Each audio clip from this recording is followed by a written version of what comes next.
Olá, está no ar mais um Bora Pocar comigo, Isa Mendonça.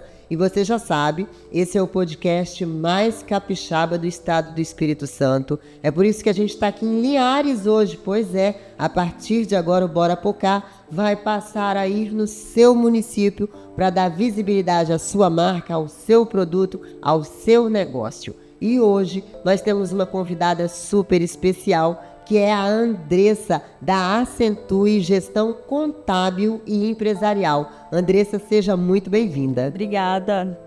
E aí, tá nervosa em participar do podcast? Tô nervosa, eu tava falando aqui agora, né? A primeira vez que eu vou participar de um podcast, né? Então, vamos lá ver como vai ser. Vai ser muito tranquilo, porque assim, gente, vocês sabem muito bem qual é o meu estilo já. E eu gosto muito de conversar. E eu quero saber como que a Acentue surgiu, há quanto tempo você está no mercado e o que é essa gestão financeira e contábil. Conta pra gente. A Acentue, ela surgiu, assim, para ser bem sincera para você, de um sonho que nunca existiu. Olha! Eu sempre, desde novinha, atuo em escritórios de contabilidade, né? Atuava em escritório desde os 16 anos. E depois de casada já, com aproximadamente ali 27 anos... eu tive a oportunidade de ir para uma empresa empresa daqui de Linhares mesmo, que era uma faculdade, ainda existe essa faculdade, mas hoje ela é o Pitágoras, né? Na ocasião era a Unilinhares, era a única faculdade que tinha aqui em Linhares. Eu fui trabalhar nessa empresa no setor contábil. E ali eu tive uma grande evolução, era a primeira vez que eu estava trabalhando numa empresa, porque até então eu só havia atuado em escritórios de contabilidade, já conhecia todos os segmentos de pequenas empresas dentro de escritórios. E aí eu fui para uma empresa que era uma realidade bem diferente, e ali eu tive muita oportunidade assim, de me envolver em processos, em projetos, né, da Unilinhares. E foi quando eu comecei a dar um salto realmente na minha vida profissional como contadora. Dentro da faculdade, já trabalhando ali, foi quando eu tive a oportunidade de fazer o curso de Ciências Contábeis, que até então eu só tinha o técnico em contabilidade. Meu filho era um bebê, e aí foi, na ocasião, a condição para eu estar trabalhando ali foi: você precisa fazer a faculdade. E aí eu falei, já que eu tenho que fazer, eu vou começar logo. Então, ele tinha 7 meses de idade quando eu resolvi encarar. E dali eu tive a oportunidade de ir para Vitória, e em Vitória eu fui para trabalhar também numa faculdade, na ocasião o nome era Univix, hoje muito conhecida aí como Multivix, né? Sim. Trabalhei lá por mais de 4 anos, fui contadora inicialmente, depois eu tive também a oportunidade de subir para controladoria e depois saí da Multivix por questões mesmo pessoais, né, e decidi alçar outros voos e fui para uma empresa ali em Vitória também, trabalhei mais um ano, mas o coração bateu forte para voltar para Linhares. Voltar para casa. Voltar para casa, os familiares, né, minha família estava comigo, meu esposo, meu filho, mas os familiares todos aqui, a gente é família, e a gente decidiu voltar.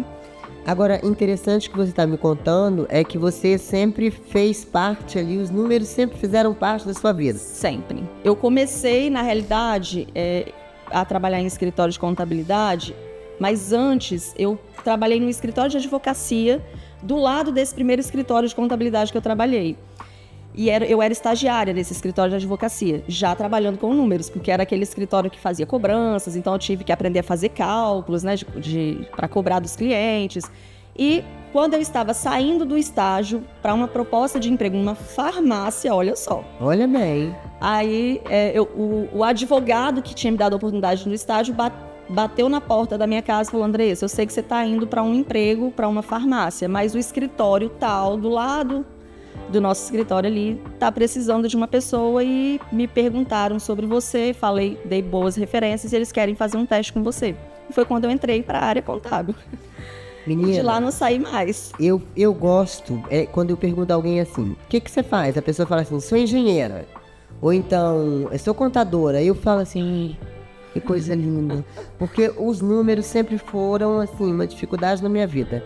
Porque, na verdade, eu acho que para muita gente, a matemática não é algo que você entenda com muita facilidade.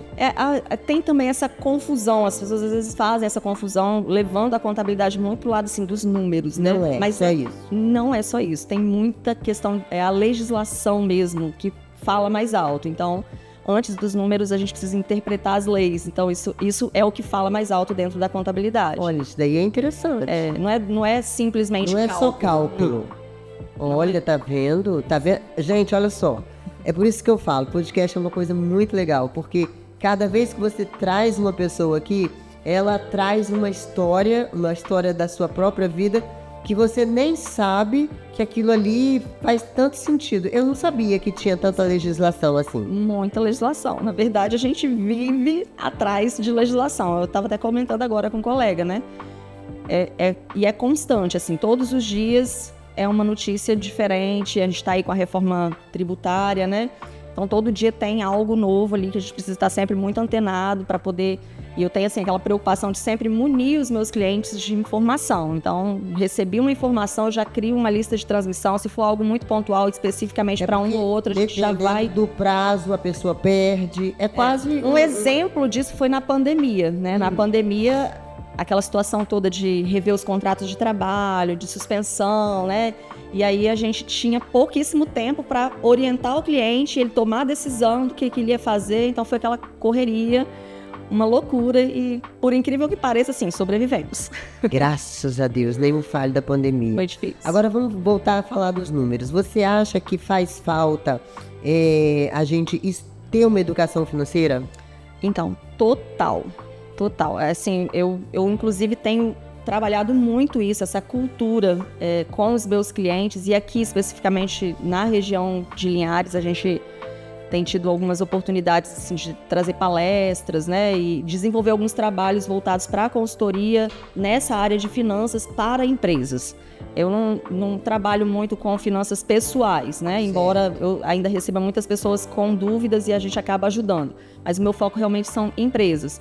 E aí o que a gente percebe? A gente percebe que às vezes a pessoa entra para o empreendedorismo porque ela tem aquela coisa na alma, naquele espírito empreendedor, mas ela não entende de negócios, ela não sabe o que está por trás do CNPJ, né?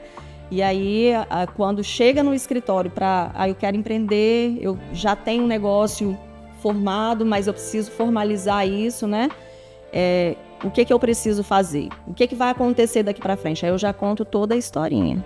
E aí a gente percebe uma deficiência gigante nessa questão das finanças. Então, as consultorias, quando a gente vai atender, a gente percebe que as empresas elas não têm essa estrutura organizacional, ou às vezes ela tem, mas ela não sabe usar os recursos que tem, o próprio sistema, as pessoas que estão ali, né, administrando junto, não sabem o que fazer com as informações. E aí é onde, às vezes, a gente vê muitas empresas indo à falência, né? Fechando suas portas por falta realmente de informação e de conhecimento nessa área de finanças. Por exemplo, agora está chegando o momento da declaração do imposto de renda. Você faz esse trabalho? Faço. E esse trabalho é um trabalho que, assim, muitas pessoas, eu vou fazer sozinha.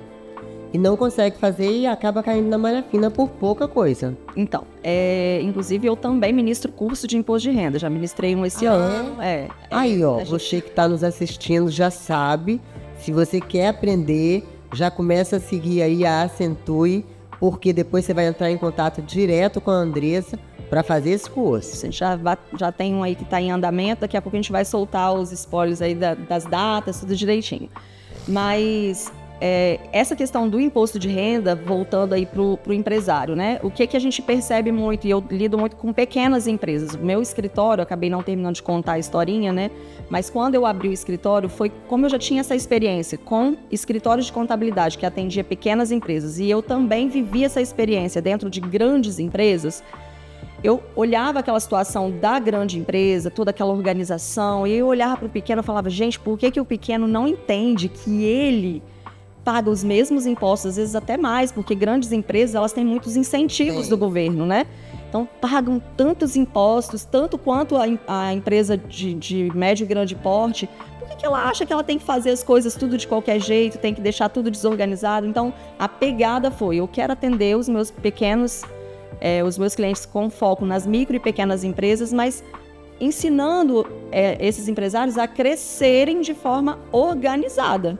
Porque se ele cresce de qualquer jeito, vai chegar uma hora que ele não vai dar conta, ele não vai conseguir manter, né, aquela estrutura, não vai saber como administrar tudo aquilo que ele conquistou.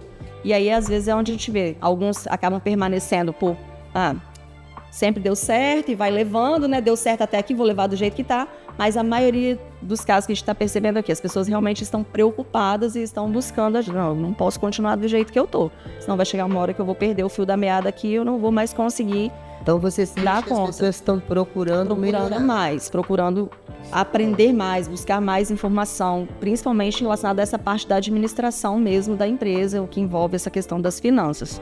Então, você fala, ter um bom contador e um contador que também entenda um pouco de gestão, né? Eu me especializei nessa área, inclusive, eu sou especialista em controladoria e finanças, então isso é muito importante para que tenha o contador como parceiro, para que ele consiga realmente extrair o máximo que ele puder ali dessa parceria, né? E a pessoa que está com as finanças atrasadas, por exemplo, uma pessoa que é MEI e que está pagando, está fazendo parcelamento, ou está na dívida ativa, é possível a pessoa conseguir acertar isso daí? Sim. O que acontece a maioria das vezes também? Eu quero empreender, eu vou abrir um MEI. Falta de informação, a pessoa abre o MEI e acha que é só abrir o CNPJ. Vai lá o Sebrae antigamente fazia isso, ele não faz mais, mas vai lá, procurar o Sebrae, ou ele mesmo vai lá, entra no site, faz a abertura do CNPJ e deixa rolar. Aí aquela dívida vai se acumulando, porque uma vez que abriu o CNPJ, já é dívida confessada, ele já tem que pagar aquela taxinha mensal. Não pagou. Independente dele estar faturando, dele estar comprando, dele estar vendendo. Não é só abrir. Gente. Não é só abrir. Tem que abrir e tem que pagar aquela taxinha. E tem as obrigações. Tem a declaração anual, que começa em janeiro e termina em 31 de maio. Tem que apresentar. Ali é onde ele vai informar para a Receita Federal se teve faturamento ou se não teve. Se ele recebeu algum benefício no período ou não. Por exemplo, a mulher que é empreendedora, que tem um MEI, que recebeu licença maternidade, que ela tem o direito, inclusive, de receber se ela tiver com as taxinhas em dia. E é importante a gente falar isso aqui também, né? Porque a maioria das vezes as pessoas também não conhecem os benefícios de ter o CNPJ e de manter ele regularizado. Então, eu tive um exemplo claro disso essa semana. Eu estava até contando agora, antes da gente começar o podcast, né? De uma cliente que ela abriu o MEI e não pagou nenhuma taxa. Nem um mês. E a regra é, para receber algum benefício do INSS, você precisa estar com as contribuições em dia. Passa a contar a partir da primeira contribuição em dia, 10 meses a partir daquela primeira, ela precisa ter... Mas se não estiver em dia e estiver pagando parcelado, estiver em débito e a pessoa estiver acertando? Então, aí tá em débito e ela exemplo, né? O caso dessa pessoa. Sua cliente. Ela abriu o CNPJ e não pagou nenhum mês. Aí todos os débitos estão em aberto. Agora ela precisa da licença maternidade. Só que ela não vai conseguir. Ela não vai conseguir porque ela não tem ela já ganha o neném agora em abril, ela não tem nenhuma contribuição paga para contar. Mas ela não consegue pagar? Se ela pagar todas as contribuições de uma vez, a gente ainda consegue, porque daí para frente ela consegue continuar pagando e aí a gente consegue dar entrada no benefício. Só que, geralmente, o que acontece? Eu não tenho condição de pagar e quer parcelar, e o parcelamento não vai valer. E as contribuições nem são tão altas, né? Não, é R$75, se eu não estou enganada, o valor para o ano de 2024. Você acha que é um defeito do brasileiro deixar sempre as contas para pagar depois? Então, eu acho que isso é realmente uma questão de cultura, infelizmente, né? E aí, quando a gente fala de empresa, uma coisa que precisa ficar clara, cara, você abriu a empresa, mantém as contas da empresa em dia. A gente estava ouvindo agora uma palestra de uma parceira advogada e ela falou isso muito bem. Não adianta, você tem um sócio que você às vezes não vê e você não quer, na verdade você não quer enxergar que ele é seu sócio, que é o governo. Ele te fiscaliza. Então, se você abriu uma empresa, abriu um CNPJ, como pessoa jurídica, eu estou falando agora, né? E você não mantém as suas contas, as contas da sua empresa em dia, não adianta, a conta vai chegar mais cara e vai para a dívida ativa. Na dívida ativa isso acaba ficando 30% a mais. E aí a pessoa só vai gerando aquela bola de neve, só vai aumentando o problema. Então, eu sempre falo o seguinte, aí entra a questão de finanças. Cara, abrir uma empresa, a primeira coisa que você precisa saber, você vai vender alguma coisa? Qual é o custo do seu produto? Quem são os seus clientes? Como que você vai repassar toda essa carga tributária, mais as despesas que você tem? do seu negócio, porque você tem despesas fixas, então Sim. você tem ali, no mínimo, de repente, um aluguel, você tem os funcionários, né, o salário dos funcionários dos seus encargos para pagar.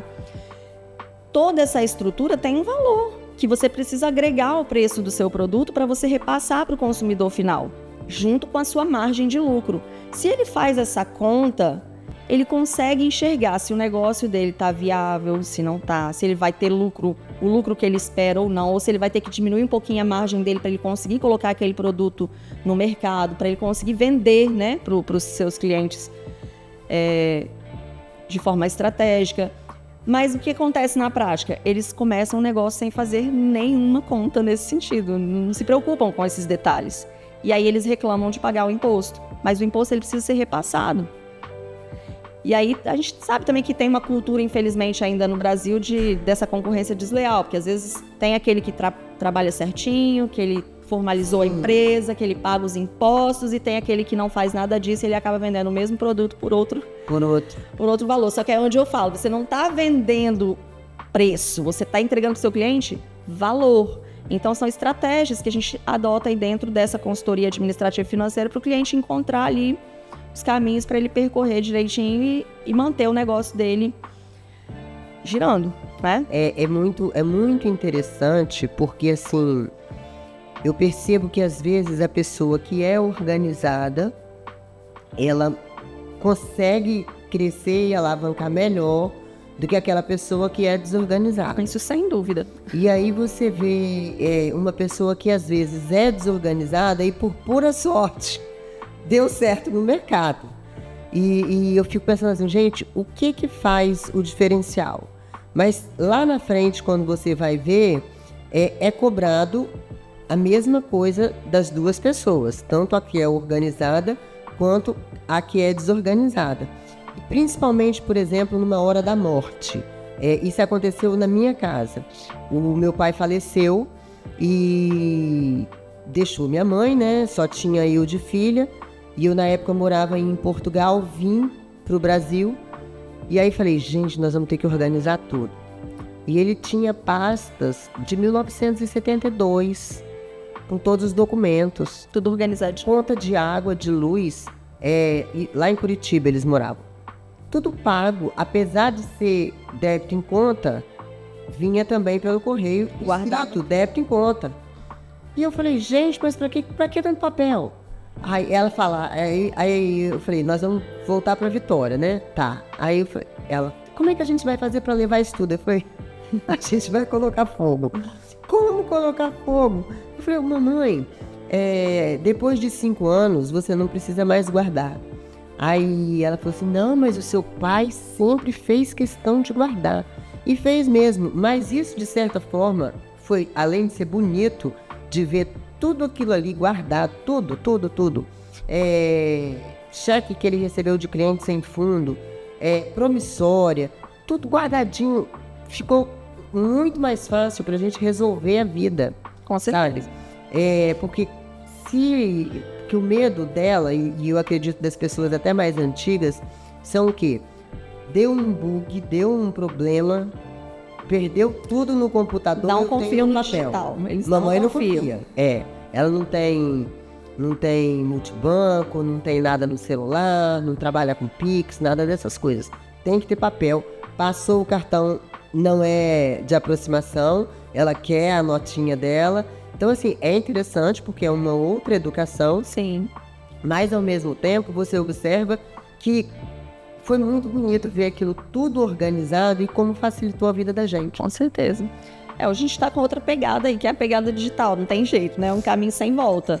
E aí a gente também recorre, a gente tem a LGPD, né? Que é a Lei Geral de Proteção de Dados, que veio para facilitar, porque o digital ele veio para ajudar muito, mas também a gente percebe, infelizmente, muitos golpes, fraudes. Sim. Aí é onde as pessoas que são mais conservadoras, como a sua mãe, acabam não confiando e se apegando a papel. E, inclusive, eu tenho muitos clientes que são assim ainda, né? Eu acredito. A gente está passando por a gente já passou, na verdade, no meu escritório, por esse processo de transformação digital. A gente tem plataforma onde o cliente ele envia esses comprovantes todos pela plataforma pra gente. Ele vai lá, tira uma fotinha, ou então ele escaneia e manda e sobe na plataforma pra gente. Mas ele faz questão de guardar o papel.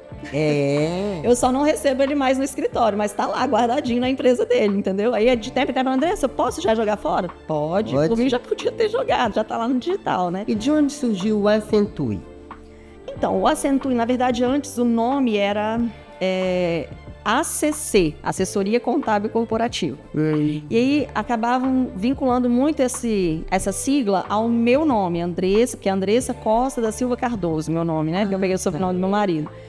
E aí, como a Acentue deixou de ser a Andressa já há algum tempo, a marca a gente mudou para em 2020.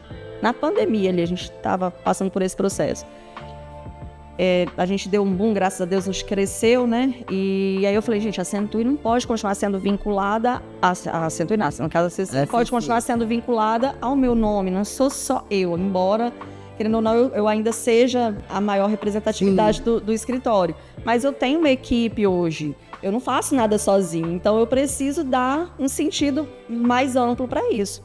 E aí, com uma ajuda de pessoas especialistas, né, nessa questão de identidade visual, a gente escolheu esse nome que significa, setinha já indica, né?